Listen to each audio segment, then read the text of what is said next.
The wolf had been dying for 2 years. I knew it the way a man knows a tooth has gone wrong. A dull ache first, a pressure, then the day he bites down and the pain arrives complete. Voron had been the largest of the Valdenmoor pack since before my father's time, a silver-black creature the size of a war pony, with amber eyes that had watched 3 generations of my bloodline rule from the iron seat. He had stood at my shoulder at my naming ceremony. He had walked the perimeter of the great hall on the morning I buried my father. He had slept outside my door on the night my council first told me I needed a mate, a conversation that had ended poorly for the council. And in the morning his great head had been resting across my boot when I opened the door, as if to say, "You are not alone yet." 2 years ago he had taken a wound in the northern pass, a raider's blade, poorly aimed, catching him along the flank where the fur was thinnest. It should have healed in a fortnight. It did not. The flesh closed, then opened, closed, then opened. The pack's healers packed it with mountain moss and wolfsbane tincture and sat with him through the cold nights. The wound closed, opened again. By spring his coat had dulled. By summer he slept more than he moved. By the following winter, he no longer walked the perimeter. I did not summon healers from outside Valdenmoor's walls easily. The pack sees weakness in that, and I have learned to hold the pack's confidence the way a man holds a torch in wind, too loose and it guts, too tight and it burns him. But Voron had stopped eating, and the morning I found him lying on his side in the den, eyes open but dim, the great chest rising and falling in slow, shallow measure. I sat beside him for a long time with my hand on the ridge of his skull, and I decided the pack's pride could bear it. I sent word south. 4 healers arrived over the course of 6 weeks. The first was a senior woman from the Greyville pack, white-haired and certain of her methods. She worked on Voron for 3 days, tried a compress of iron leaf and boiled rendered fat, and left him worse. The second was a young man from the lowland territories who had, I was told, saved a chieftain's hound from a similar wound. He arrived with a case of glass vials and the confidence of someone who has never failed. He lasted 1 night, Voron snarled once, and the man collected his case and walked out of the den without making eye contact with anyone. The third was an elder who smelled of smoke and spoke only to herself.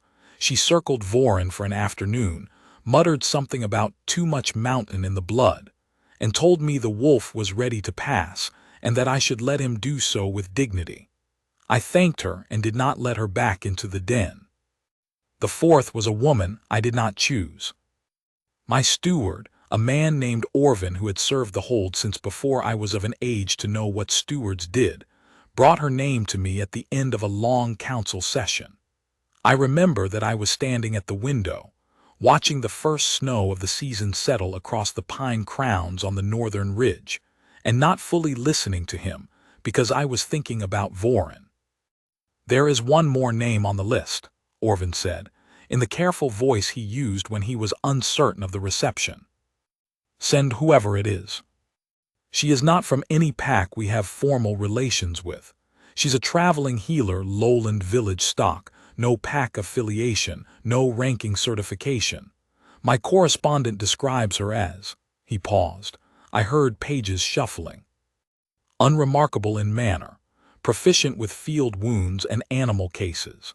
She was recommended by a farming settlement 3 valleys south who said she sat with a dying horse for 2 nights and it lived." I turned from the window. "A horse." "A horse," Orvin confirmed, with the expression of a man presenting a very small candidate for a very large task, fully aware of the disparity. "Send for her," I said, because there was no 5th name. She arrived on the 7th morning after that conversation, during a sleet storm on the back of a hired cart. I know this because one of the yard boys told me later, wide-eyed as if it were significant. She didn't even have her own horse, my lord, just a satchel. I had not been in the yard to see her arrive. I was in the great hall with 2 of my lords, working through a dispute over the eastern pasture lines, and when Orvin appeared at the edge of the hall and gave me the quiet nod that meant the healer had come, I said only, "Take her to the den." I'll come when I'm finished. I did not go for another hour. In that hour, apparently, the following occurred. She was escorted to the wolf den by two of my household guard, who described her afterward as quiet and unremarkable, carrying a worn leather satchel that smelled of dried herbs. She asked the guards no questions about Voron's history. She did not request anything from the hold's healer stores. She went directly to where Voron lay, knelt on the stone floor without asking if she should, and put her hand on the wolf's side. Voron, who had snarled at the glass vial man and refused to look at the smoke elder, put his chin on the floor and closed his eyes. The guards told me this with the slightly dazed manner of men who had seen a thing they lacked vocabulary for. I went to the den. She was still kneeling when I arrived, her back to the door, her attention entirely on the wolf. She had not lit any extra lamps. She worked in the low amber glow of the den's single hanging lantern, and what I saw from the doorway was a narrow back in a worn traveling coat, dark hair pinned simply, one hand resting along the ridge of Voron's spine and the other hovering just above the wound. She was not pressing the wound. She was not applying anything to it.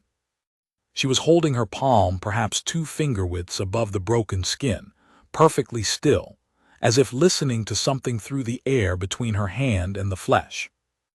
I stood in the doorway. I do not know how long I stood there. Long enough that one of the guards shifted behind me. Long enough that the lantern light caught the silver threading through Voron's coat, and I noticed, for the first time, that the dullness in it had changed, not gone, but softened somehow, as though the light were landing differently on him than it had the day before.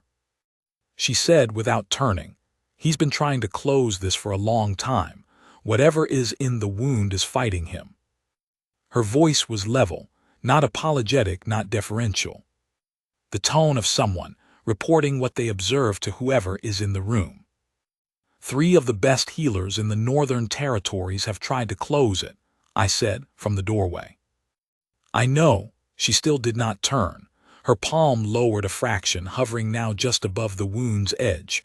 I can feel where each of them tried. They weren't wrong in their methods. They were working on the wound. The wound isn't the problem. I crossed the threshold. The den was warm from the heated stones banked along the wall, a luxury Voron had always disliked, and that I had begun providing anyway, because cold made him stiff and I was past the point of pride about it. I came far enough into the den to see her face in profile. She was younger than I had expected. I do not know what I had expected, perhaps the smoke elder again, or the Grava woman's white hair. She was perhaps 5 years past 30, with a careful face and a steadiness in it that reminded me of my father's huntmaster, someone who had been outdoors in weather long enough that the weather no longer registered. There were ink stains on the fingers of her right hand, and herbalist's markings from cataloging. "What is the problem then?" I said. She turned to look at me then. Brown eyes, very direct, the kind that don't slide away when they meet yours. "He's been waiting," she said. "That sounds like something a fool would say, so I'll be precise. There is a tension in his body, I can feel it in the muscle underneath the wound, that is holding the flesh open. Not infection. Not the wound itself. Something his body is doing deliberately. I've seen it once before, in an old dog that belonged to a woman in my village. The dog had a wound on its flank for 3 years that never fully healed, and the day the woman came home from a long absence, the wound closed inside a week." She paused. "Animals sometimes hold themselves open until what they're waiting for arrives." The den was very quiet. "What are you suggesting?" I said carefully. "That the wolf is waiting for?" She looked at me for a moment with the expression of someone who has given an honest answer and is watching the room decide whether to believe it or not. "I don't know yet," she said, "but I'll stay tonight and see what I learn." She did not ask my permission to stay. She had already turned back to Voron. I left the den. I should not have gone back. That was the first thing I told myself, standing in the great hall afterward, watching the fire rather than the papers on my table. I had sent for a healer and the healer was working. That was the end of my involvement. I had a territory to run, a council session in the morning, an eastern pasture dispute that had been festering for 6 months and would not resolve itself. I was not the sort of man who stood in doorways watching women work. I went back at midnight. She had not moved position substantially, though she had shifted from kneeling to sitting cross-legged on the stone floor, her back against Voron's side, her satchel open beside her with several small paper packets laid out on a clean cloth. She was not using any of them. She was simply sitting with the wolf, her hand resting on his flank, not moving, in the way that people who genuinely love animals sit with them, not performing a task, simply being present. Voron's eyes were open. He was looking at the door. I realized, when the wolf's amber gaze moved from the door to me and then back without alarm, that he had heard me coming. "He knew you were there," the woman said in the same level voice. "He's been watching the door since the second hour." "He does that," I said. "He knows my step." "He knows more than your step." She glanced over her shoulder at me, and there was something in the glance that was curious rather than reverent, the way a scholar looks at an interesting text. "He's been calmer since you came the first time. He was managing before that. Since you came, he's been almost still."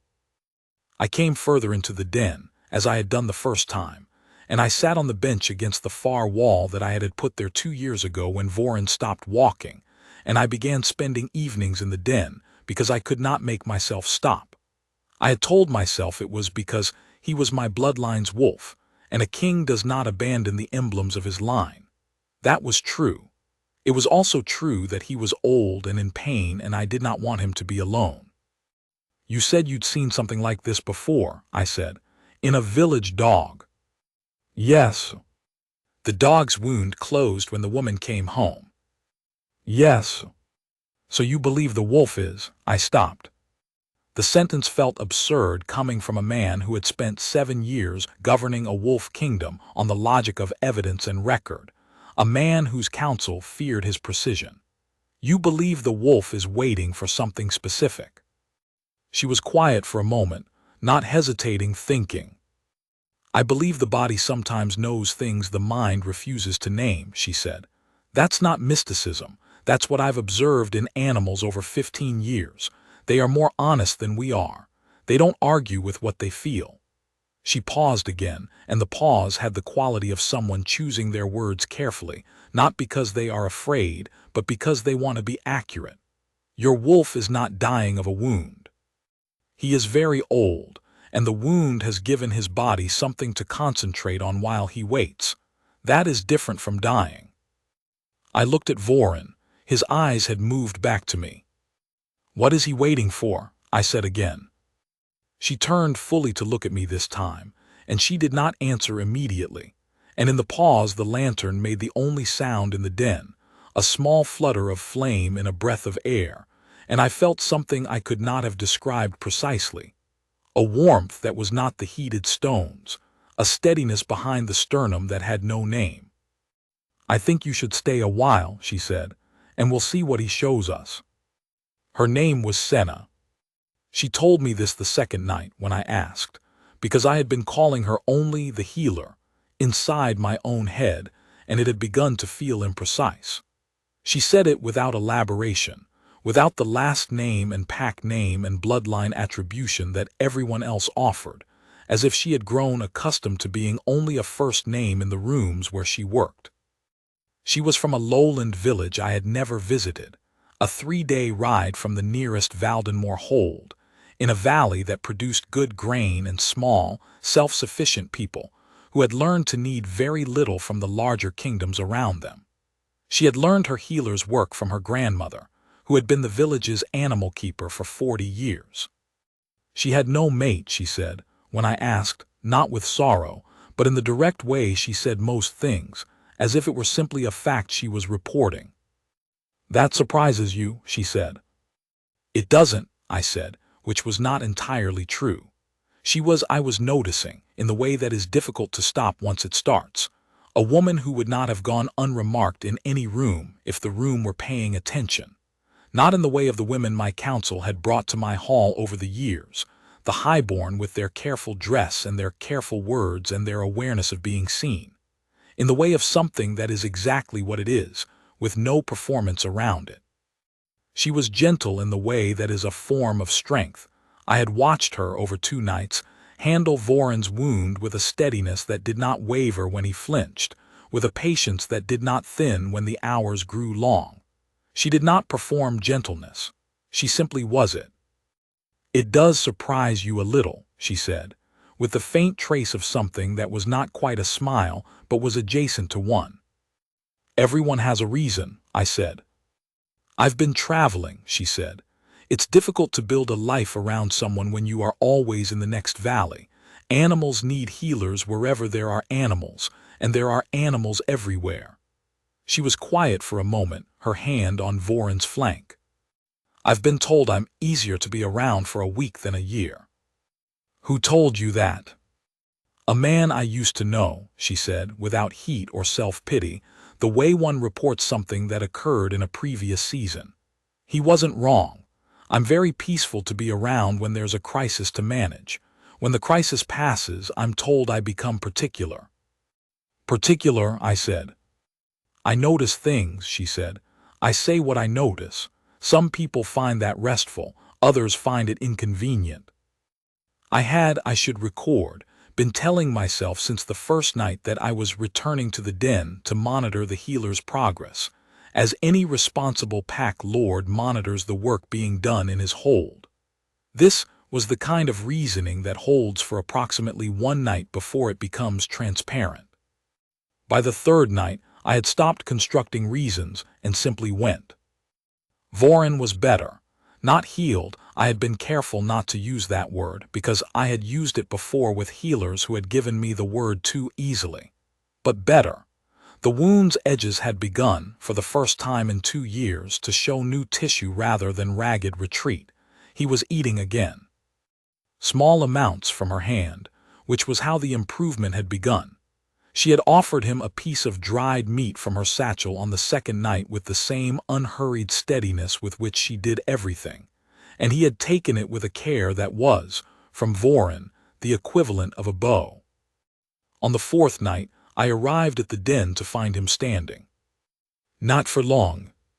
He stood for perhaps 20 breaths, steady on all 4 legs, his great head up and his amber eyes clear, and then he lay back down with the deliberate grace of something that has proven its point.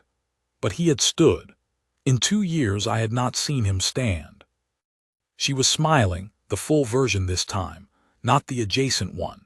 She looked over at me from across the den, and I noticed, for a reason I could not account for, that I had stepped forward, that I was closer to her than I had been any of the other nights, and that the warmth behind my sternum was not a warmth at that point but something more precisely located, something that would have been easier to name if I had been inclined to name it, which I was not. "He stood," she said. "I see that," I said. "He's been wanting to," she said. "I think he was waiting to show you." I looked at Voron. He was watching me. He had the expression, "I am aware this is not the language of a man who governs by evidence, but I am reporting what I saw of an old creature who knows something and has been patient about it for a very long time and is beginning to find the patience wearing thin." That was the 4th night. On the 5th morning, I had a lord's dispute to attend in the outer hall, the eastern pasture, still unresolved, now complicated by a new assertion about water rights that had arrived by courier the evening before. It required my presence, my record steward's presence, 2 of my sublords, and the better part of the morning. I sat at the head of the council table with the documents in front of me, and I worked through it with the precision I always applied to such things. And somewhere in the middle of the 2nd hour I became aware that I was, underneath the precision, waiting for the morning to end. Not to return to any specific task, not to the next piece of governance, to the den. I finished the session, and did not examine the awareness closely. She was in the hold's yard when I came out of the great hall. She had not seen me yet. She was standing near the stables with one of the yard boys, a child of 9 or 10 who had, apparently, discovered the healer and attached himself to her, and she was showing him something in her satchel. I could not hear what she was saying from across the yard. The boy was listening with his whole body in the way children listen when something has genuinely caught them, leaning slightly forward, head tilted. She was speaking patiently, holding up a small paper packet and then another. Several of my lords were crossing the yard at the same time. I know that at least 2 of them noticed me watching her, because one of them, Margan, my eldest sublord, a man who has served long enough to say what he thinks, cleared his throat as he passed me and said, in a low voice that was not quite quiet enough, "You might want to be less obvious about it, my lord." I ignored this with the dignity appropriate to an alpha king. I crossed the yard. She looked up when she heard me coming, and the boy scrambled upright and looked briefly alarmed. "He's all right," she said to the boy, with a glance at me that contained, unless I was badly mistaken, a small amount of amusement. "He's just the alpha king." "My lord," the boy said, with a bow so rapid it was nearly a fall. "He was asking about the mountain herbs," she said to me. "He wants to be a healer." "Does he?" I said. I looked at the boy, who was now standing very straight. "What's your name?" "Farron, my lord." "There are worse things to be," I said. "Let her teach you." I left them there. I walked back toward the hall. I was aware, with the irritating precision of a man who notices things whether he wishes to or not, that I had altered course to cross the yard for no reason other than the one I refused to name, and that the walk back to the hall had the particular texture of a retreat. My wolf, the inner wolf that every alpha king carries, the one that lives in the chest and operates on a logic below language, had been very quiet for a long time. Years, in truth. Since my father died and the governing began in earnest, since the council's first presentation of potential mates and my first refusal, since the pattern of solitude had established itself as the shape of my life, the inner wolf had been still. Not gone. Simply still, the way a banked fire is still present, not extinguished, requiring no attention. On the 5th night in the den, with Senna seated cross-legged against Voron's side, and I on the bench that had become, over the past week, something that felt uncomfortably like my own place in the room, the inner wolf woke up. I don't mean that dramatically. I am not a man given to dramatic inner events.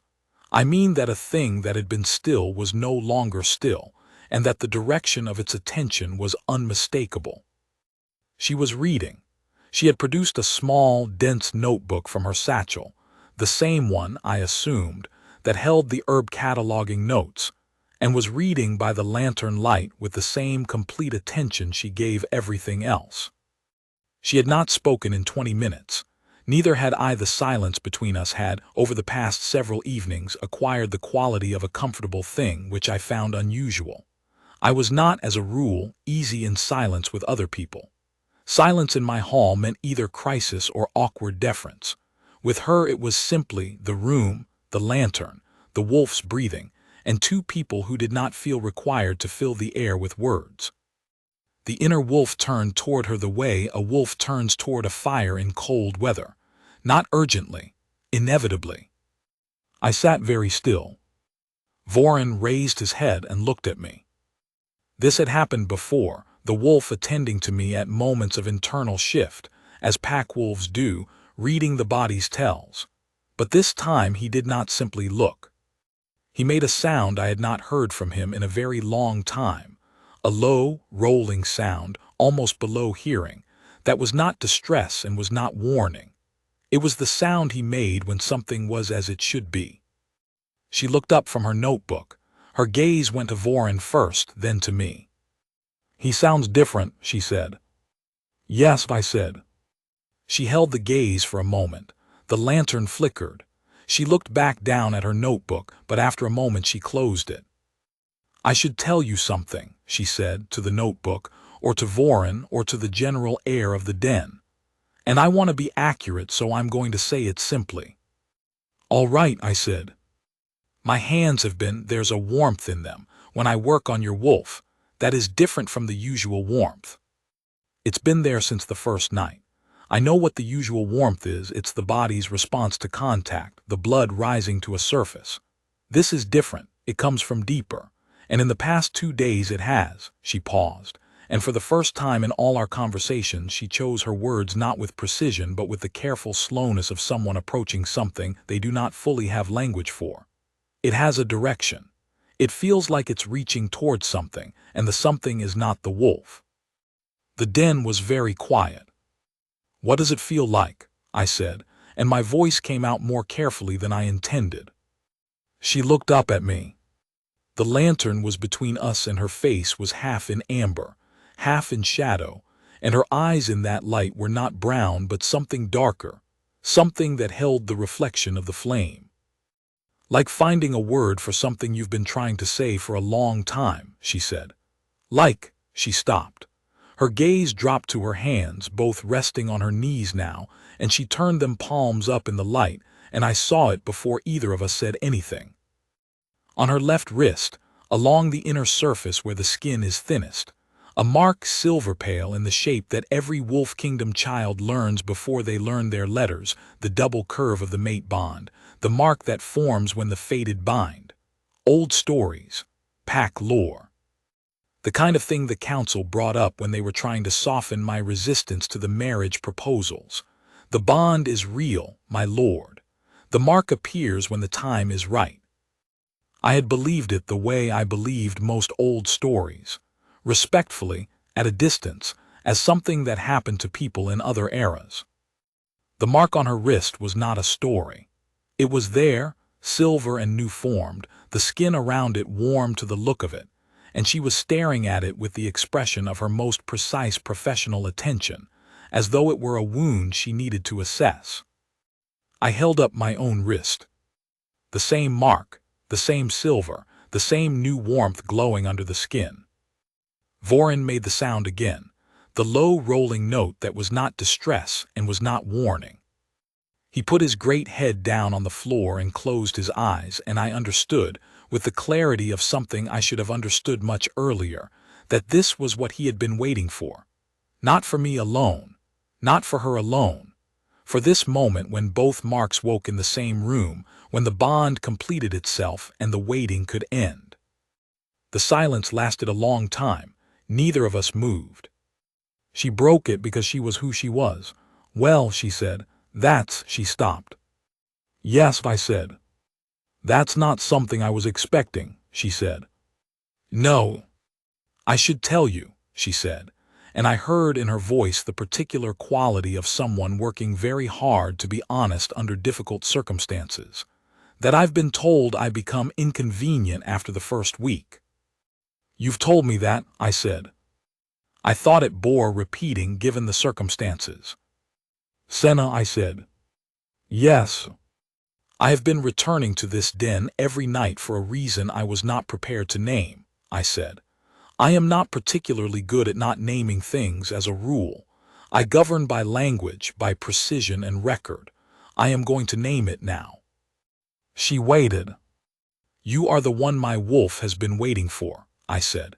"You are the one I have been." I stopped, because the next word was a long time in coming, and because I wanted to say it accurately rather than easily. "Waiting for," I said. "I did not know I was waiting. That is the honest account." She was quiet for a long moment. She looked at the mark on her wrist. She looked at Vorin, who was lying with his eyes closed and the air of someone who has completed a long task and is resting. She looked at me. "I notice things," she said. "I know," I said. "I'm going to notice things about you," she said. "Inconvenient things, probably. Things you'd rather not have noticed." "I imagine," I said. "And I'll say them."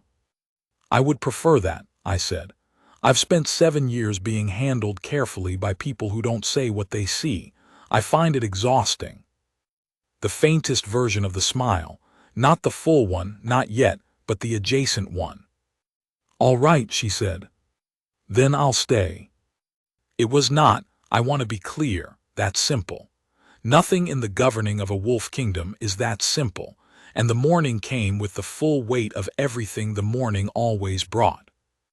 The marks were visible. She had not covered hers, and I had not covered mine, and when we emerged from the den at dawn, I had not slept. She had slept for 3 hours against Voron's side with the ease of someone who has learned to sleep wherever rest can be found. The yard boy Farron saw them first and went entirely still, eyes wide, before recovering himself and becoming very busy with a water pail. By mid-morning Orvin knew. He came to me in my study with his careful face and his precise words, and he said, "The mark has appeared, my lord. The household has observed." He paused. "And the matter of who the healer is precisely has become a question in the hall." I knew what he was telling me. Senna had no pack name, no lineage record, no certification of standing. She had arrived on a hired cart with a leather satchel and a recommendation from a farming settlement 3 valleys south. The council would not find this straightforward. "Summon the full assembly for this evening," I said. Orvin's expression shifted, not alarm, but a careful readiness. "Are you certain, my lord? A half-day's preparation for a full assembly." "Tell them I have a matter of the bloodline to address," I said. "That is sufficient notice." He went. I spent the morning doing what I always did in the morning. Correspondence, the Eastern Pasture Resolution, which had finally, after 6 sessions, produced a workable boundary line, a courier dispatch regarding the Northern Hold's winter supply inventory. I worked with the same precision I always brought to it, and under the precision I was aware, in the way one is aware of weather changing before the clouds arrive, that the evening's assembly would not be easy. My lords were not cruel men as a rule. They were practical men. They had served Valdenmoor for varying lengths of time, some inherited from my father's council, some appointed by me. They understood the mate bond as tradition and law. What they did not easily understand was a mate who arrived on a hired cart. She was in the Hold's small library when I found her mid-afternoon. She had asked Farron to show her where it was, apparently, and Farron had done so with the pride of a child given an important task. She was standing at one of the shelves with a volume open in her hands, an old natural record of the mountain territories, wolf pack distribution and terrain. She turned when I came in. "You knew I was coming," I said. "I heard you on the stairs," she said. "You have a particular way of—" She stopped, and I could see her considering whether to continue. "Say it," I said. "You walk like someone who is used to people stepping out of his way," she said. "Not arrogantly, just as if the path will clear because it always has." I stood with that for a moment. "I've summoned a full assembly for this evening," I said. She set the book down carefully, aligning it with the shelf's edge in the way she did everything exactly, without fuss. "I expected you might." "My council will have questions," I said.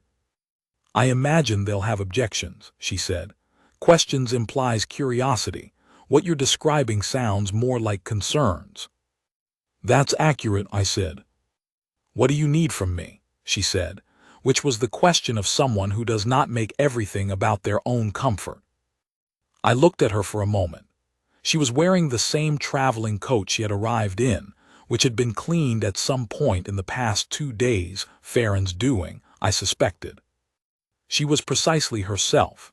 No performance, no anxiety, the direct eyes and the still hands and the ink stains on her right fingers. In my hall full of people who dressed for my attention, she was the only one who had not thought to. "To be exactly as you are," I said. She looked at me, the assessing look, the one that went to the actual thing and not the surface. "That I can manage," she said.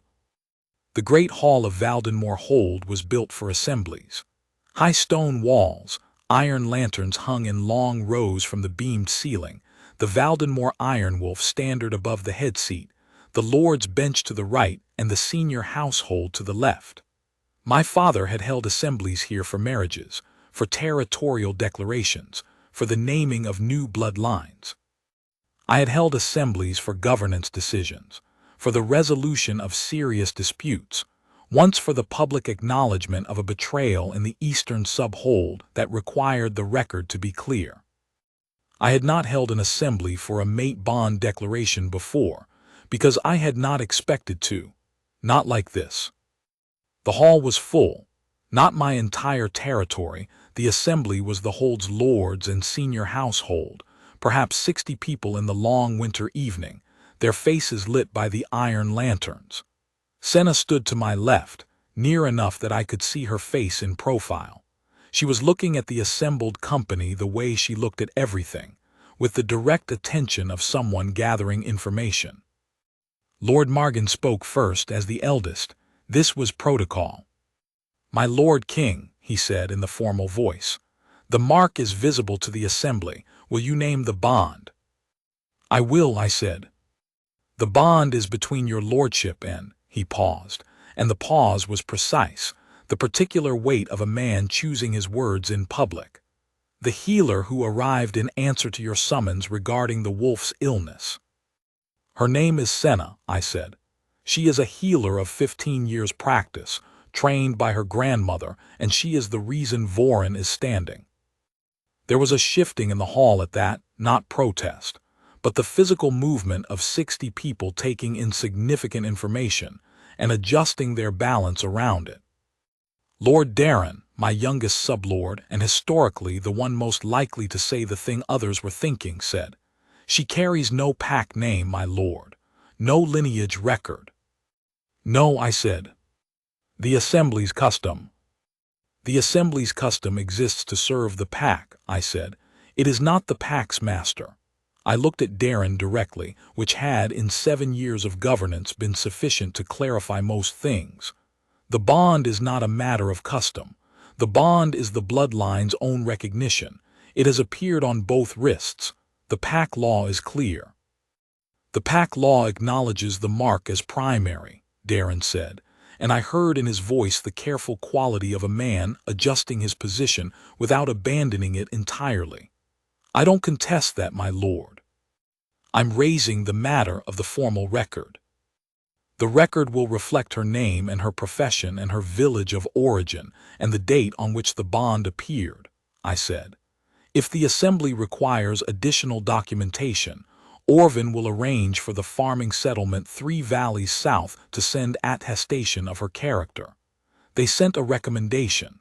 I imagine they can send a formal letter."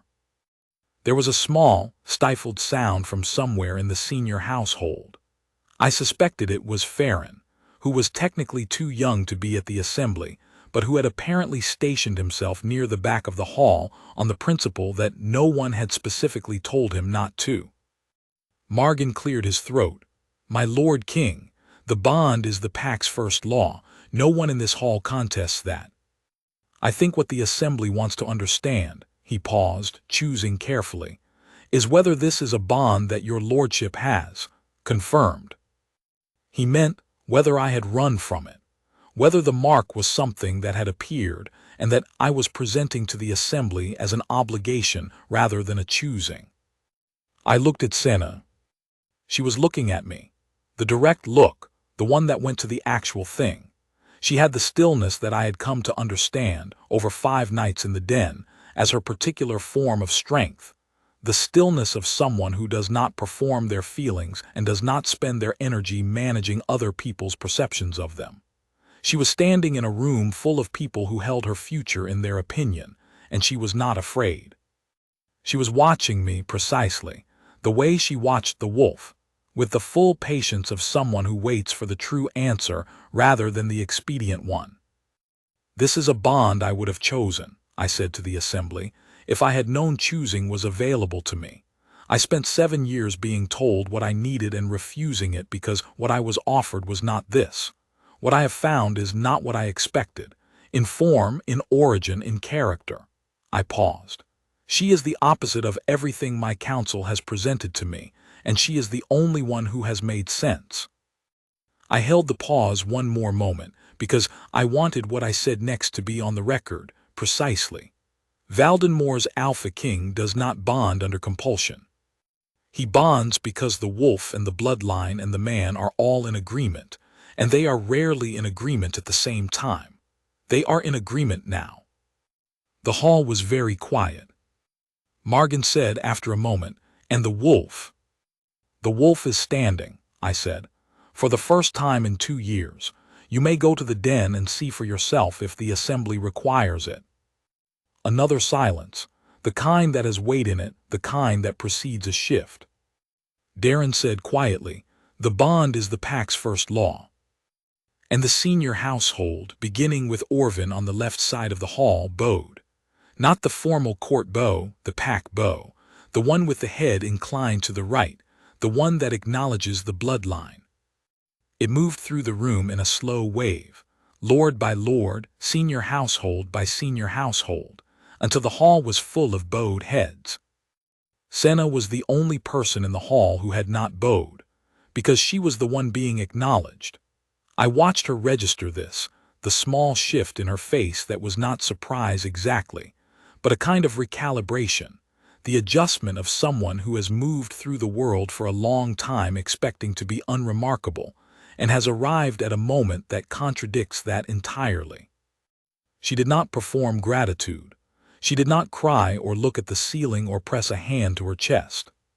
She looked out at the bowed hall, and then she looked at me, and she said, quietly, just for me, though in a hall of 60 people in a quiet room it was audible regardless, "I'm going to notice inconvenient things about how you govern." "I know," I said. "Starting with the Eastern pasture dispute," she said. "You resolved it with a boundary line, but you didn't address the water rights, and someone is going to bring that back to you in 6 months." I heard from somewhere in the direction of Orvin a sound that might have been a suppressed laugh. "You were listening to the morning session," I said. "I was in the library," she said. "The library is adjacent to the council room. The walls are stone, not thick stone." She paused. "The water rights issue is genuine. The boundary line doesn't hold if the upstream access isn't codified." "I know," I said. "Then why did you?" "Because it was the 4th session," I said, "and I needed to end it so I could come and find you." The silence that followed this was of a very different quality than the assembly's silence. It was small and private, a silence between 2 people in a room full of others, and it had the character of a thing that has been building toward itself for several days and has finally arrived. She looked at me for a long moment. "I'll need a proper workspace," she said, "not just the den. I have 3 other animals in the hold who need attention. The stable mare has a tendon issue that's been mismanaged, and 2 of the yard hounds have a joint condition I'd like to address before winter fully sets in." "We'll arrange it," I said. "And I'll want to continue traveling. Not immediately, the wolf still needs watching for another 2 weeks, but in the spring. There are settlements that rely on my visits." "We'll arrange that as well," I said. "I want Farron to be properly apprenticed," she said. "He has a genuine gift. I can see it in the way he handles the animals. He shouldn't be a yard boy." "Orvin," I said, without taking my eyes from her. "My lord," Orvin said from across the hall. "Begin the process for Farron's apprenticeship in the morning." "Yes, my lord." She was quiet for a moment, looking at me, and the adjacent smile was present in a form that was moving toward the full version. "You're going to be extremely easy to manage," she said. "I am not going to be easy to manage," I said. "I have been told reliably by people who have tried that I am very difficult to manage." "By people who approach the problem wrong," she said. "And what is the right approach?" She looked at me with the direct eyes, the full attention, the patience that did not perform itself. "Just say what's true," she said. "That's all. With you, I think if you can see it's true, you'll accept it." I thought about the 7 years, the council sessions, the pasture disputes, the correspondence, the den, and 5 nights of sitting on a bench watching a woman work on a dying wolf, and the growing and then the acute awareness of what I had been making myself not say. "Yes," I said, "that's accurate." The assembly was, formally, complete. The lords filed out in the manner of men who have witnessed something they will discuss among themselves later, which is the manner of lords after most significant events. Margan, passing me at the hall's door, said, in a low voice that managed to be simultaneously respectful and expressive of a great deal of private satisfaction, 7 years, my lord. I had nearly given up. I said nothing, because there was nothing to say to that which would not give him too much satisfaction. Senna had gone ahead to the den.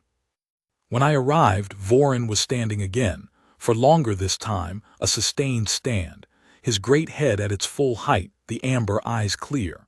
She was beside him with her hand on the ridge of his skull, speaking quietly to him in the way she always spoke to animals, not talking at them but offering words as company, as presents. I stood in the doorway.